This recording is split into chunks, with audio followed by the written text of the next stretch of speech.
Interview Pierre Lavaux, 15-3 à 81 ans, s'il vous plaît. Né en Tunisie, il habite à 200 mètres du tennis club. Les amis d'enfance s'appelaient Darmon, Bedjouska, Boudboul. À 10 ans, alors qu'il est aussi fort que ses copains, il part en pension en France. Marié à Toulouse, il reprend le tennis à 35 ans et il a monté un magasin de tennis. Il n'a pas arrêté depuis. Ses bonnes bases du jeu lui permettent de passer à 2-6 à 41 ans. 3 fois champion de France en simple, 2 fois en double et champion du monde par équipe en 2000 à Tarragone. Pierre écume les tournois seniors et aime le jeu. Il devient capitaine de l'équipe de France, plus de 80 ans à Umag en Croatie. Exemple de longévité, Pierre va nous livrer ses petits secrets. Salut Pierre. Salut François. Bon, alors merci pour cette interview là sur Teach Tennis 87. Je vais te poser la première question. Pierre, 15-3 à 80. Un peu plus de 80, puisque Un je peu. suis de 1939. D'accord, 80, alors on peut pas dire balai, on va dire an. Oui. Tu joues dans quelle catégorie? Bah, je joue en 80, hein. Je joue en 80, D'accord, catégorie 80. Du moins en équipe de France, je suis en 80. d'accord. Tu ne fais. En ITF, en classement mondial, je suis en 80 depuis l'année dernière. Ok, tu ne fais jamais de tournoi open, tu te fais plus de tournoi open? Non, je fais les tournois, je joue généralement en 70 ou 75, si tu veux, mais plus de tournois open. D'accord, ok. Et là, tu fais partie des meilleurs classés de France à ton âge. Tu es même le mieux classé, je crois. Bah, oui, je crois qu'on est trois en 15-3, au classement à 15-3. Puisque le champion de France qui m'a battu en finale l'année dernière, qui s'appelle Jacques Abadi, Oui. est décédé il y a une huitaine de jours d'un cancer qu'il traînait depuis 5 ans. D'accord. Et au niveau physique, qu'est-ce que tu Oui. fais dans ta préparation physique? Est-ce que tu fais du fractionné? Est-ce que tu fais Bah, du vélo? écoute, là, je profite du confinement de faire 1 heure, 1 heure et demie de gymnastique. Je fais du stepper, je fais Oui, des étirements et je fais un peu de mur. oui. Mais en général, je ne fais que en période normale. Je joue à peu près 3, 4 fois au tennis par semaine Oui. et je fais un peu d'étirement tous les jours, mais je ne fais pas de préparation physique. Si je vais courir 2, 3 fois par mois, je vais faire un peu de course à pied pendant 1 heure à peu près, sur un rythme assez lent. Voilà, Ah, c'est tout ce que je fais comme préparation physique. d'accord. Endurance longue et ok, bah Voilà, ok, c'est super. ça, oui, tout à fait. Et au niveau alimentaire, est-ce que... Au niveau alimentaire, rien de spécial. Je suis, disons, un gros consommateur de viande. Je mange de la viande rouge au moins Ah oui, 3 fois par semaine parce que j'adore la viande rouge. ok, Euh, Puis bon, j'ai une femme qui est très bonne cuisinière, qui me fait des petits plats, mais je mange de façon, disons, assez équilibrée. oui. Mais je n'ai pas un régime spécial. Si tu veux, disons, je mange pas trop. Je surveille mon poids. Je surveille mon poids parce que je mesure 1,77 m. Je veux que mon poids de forme est aux alentours de 77-78 et je me maintiens à peu près à ce poids-là depuis un petit moment. D'accord. Tu fais d'autres sports, Pierre? Non, pour le moment, jusqu'à il y a 3 ans, Oui. j'ai pris ma retraite à 63 ans. Et pendant 10 ans, Mhm. je me suis mis au golf. Je jouais au golf pratiquement presque tous les jours. Ok. Et j'arrivais à faire du golf et du tennis. Mais puis il est arrivé un moment où je ne pouvais plus faire les deux. Oui. J'ai abandonné le golf, complètement abandonné le golf depuis 2, 3 ans Oui. pour me consacrer au tennis parce que j'aime bien le côté amical, sympathique du golf, mais je n'aime pas la compétition de golf. La compétition de golf, tu joues contre toi, tu n'as Oui. pas un adversaire en face, donc les misères, c'est à toi que tu les fais. Donc j'ai laissé tomber à cause de ça. J'ai un peu laissé tomber à cause de ça. D'accord. Maintenant, je ne fais plus que du tennis. Ok, ça marche. Alors, question tennis, combien Oui, d'entraînements oui. par semaine, même si tu l'as un petit peu dit? 3, 4 fois à peu près, 3, 4 fois par semaine. Disons 4 heures par semaine à peu près. 4 heures Et- de ce tennis par semaine. D'accord. Et dedans, tu fais des gammes, du jeu libre, tu prends des cours? Non, non, non, je prends pas de cours, je ne fais, quand je joue, je fais un match. Je n'aime pas, je fais pas de gamme, tout comme ça. Moi, j'aime bien avoir un adversaire en face de moi et essayer de lui faire des misères. Voilà, c'est bon. Je suis un compétiteur. Je suis avant tout un compétiteur au tennis. Je trouve ça amusant. C'est la compétition qui m'amuse en tennis, plus que les gammes, plus que les cours de tennis. D'accord. Et quand tu t'entraînes 1 heure, 2 heures sur ton Non, en entraînement? général, 1 heure, 1 heure et quart. Hein. En général, 1 heure, 1 heure et quart. D'accord, ok. Et tu joues en priorité sur quelle surface? Alors, je joue que sur terre battue. Je joue au Stade Toulousain à Toulouse, donc au Stade Toulousain, Oui. et on a une douzaine de cours en terre battue. Je ne joue que sur terre battue. J'ai arrêté de jouer sur dur. D'accord, ok. Donc au niveau physique, ça te soulage, je suppose. Oui, tout à fait. J'ai pas vraiment de problème d'articulation. Je n'ai plus, hein, parce que j'avais eu un problème de cruralgie. Ça m'a été, on m'a opéré, donc je vais maintenant depuis 2 ans, je vais très bien de ce côté-là. Je n'ai pas de problème physique. D'accord. Et alors, dernière petite question. Donc, Oui. tu m'as dit que tu participais à des matchs en équipe en 70, Oui. 75, 80. Est-ce que Oui. tu peux nous parler un petit peu de ton parcours international? Mon parcours international, écoute, j'ai joué très tôt au tennis quand j'étais gamin. Puisque j'étais originaire de Tunisie, je jouais avec Darmon à l'époque, Belkodia, Boutboul, des gens qui ont été très très bien classés. Oui. J'ai arrêté ensuite, je suis parti faire mes études en France et je n'ai recommencé le tennis que très tard, à 35 ans. Je suis monté à mon meilleur classement à 2,6 à 41 ans. Oui. Et depuis, j'ai été régulièrement en équipe de France, ce qui m'a permis de faire un peu le tour du monde avec les équipes de France, puisque j'ai été 2 fois en Australie, 2 fois aux États-Unis, en Afrique du Sud, en Allemagne, en Italie, enfin un petit peu partout dans le monde.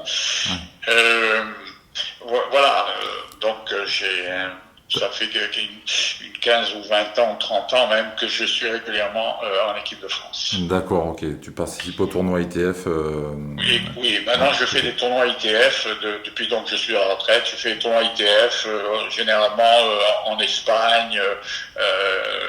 Et là j'étais au mois d'octobre, j'étais capitaine de l'équipe de France 80.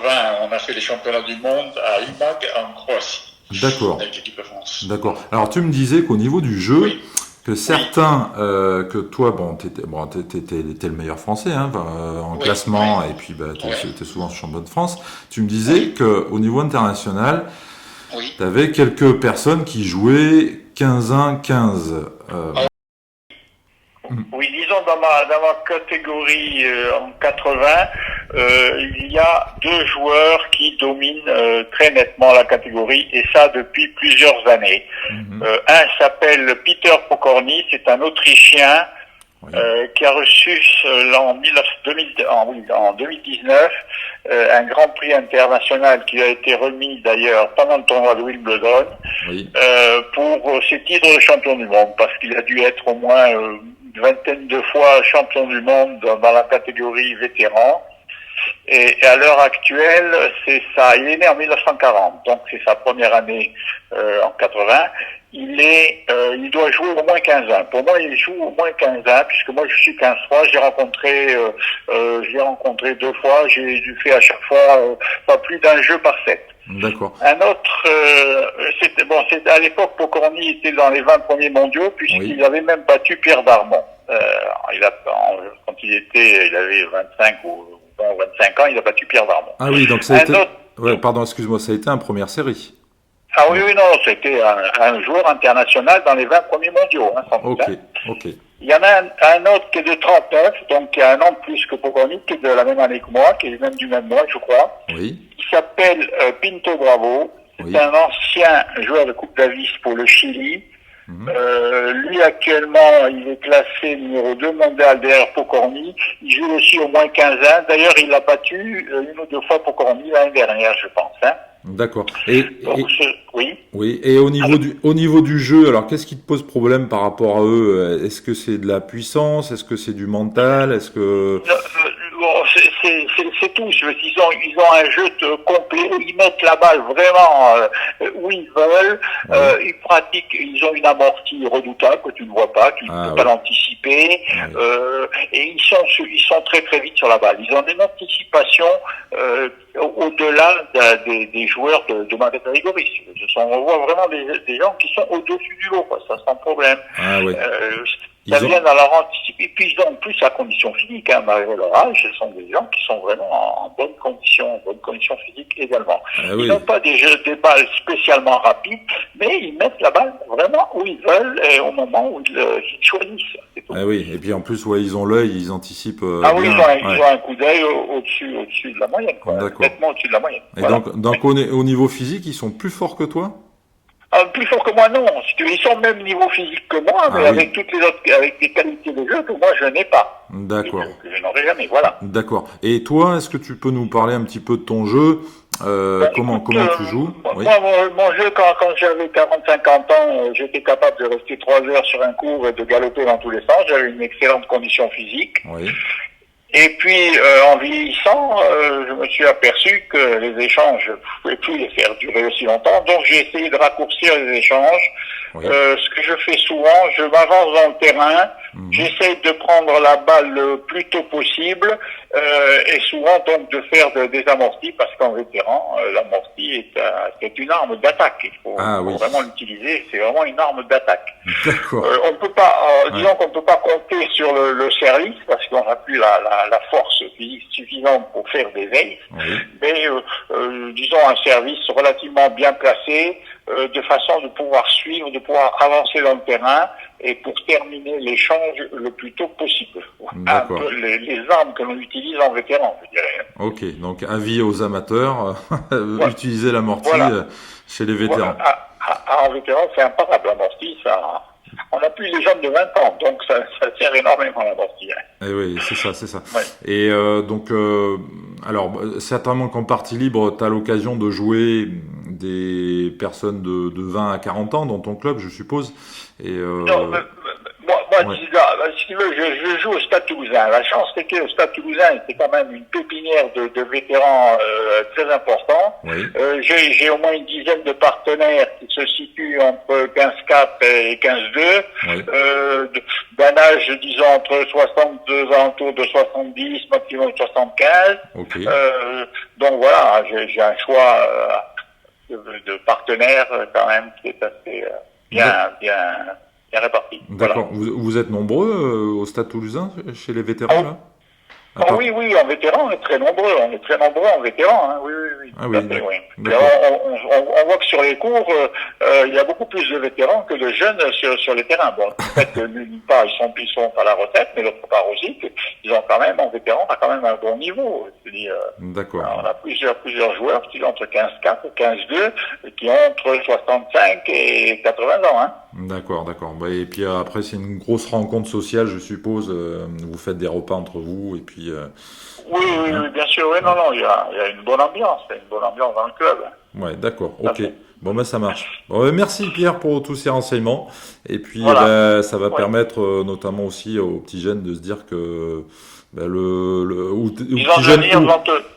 ils ont de l'avenir tennistique devant eux s'ils s'accrochent. Voilà. Et puis ensuite, je pense que là, on peut dire que le tennis entretient la santé. Quoi qu'en disent certains. La santé et le mental. La santé et le mental, ça permet de rester en bon état le plus longtemps possible. Voilà. Ouais. C'est ça. Le tennis, c'est un sport de toute une vie. On peut dire que c'est le cas. D'accord. Une petite dernière question quand même. Je reviendrai sur le physique parce que il me semble que c'est une partie cruciale et puis le fait de bien manger aussi. Mais je pense que au niveau des étirements, tu étires beaucoup la chaîne postérieure, je suppose. Oui, tout à fait. Mais tu sais, je n'en fais pas énormément d'étirements. Disons quand j'en fais 5-10 minutes par-ci par-là, ça va pas beaucoup plus loin. Mais tu en fais tous les jours, quasiment. Oui, j'en fais un petit peu tous les jours, 5-10 minutes tous les jours. C'est ça, c'est le truc. C'est important. Il faut essayer de garder une certaine élasticité musculaire, je dirais. Voilà. D'accord. Ok. Bon, merci Pierre. T'en prie. Merci Pierre et puis passe une bonne saison. Merci, à bientôt, au revoir.